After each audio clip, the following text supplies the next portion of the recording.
اديت ابني 10 جنيه وقلت له انزل هات لنا حزمتين جرجير من عند الخضر اللي تحت البيت. المهم الواد نزل وطلع جايب لي شنطه كبيره، بفتح اتصدمت صدمه عمري.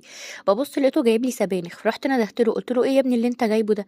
قال لي يا ماما جبت لك اكبر حزمتين جرجير عند الراجل.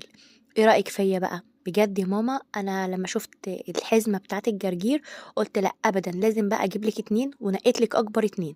والراجل بقى حطهم لي كمان في شنطة وجبتهم لك وجيت. المهم بصيت كده وقعدت اضحك، قلت له هي دي يا ابني جرجير؟ قال لي اه يا ماما ده جرجير. مش ده جرجير برضو؟ قلت له لا يا حبيبي دي سبانخ.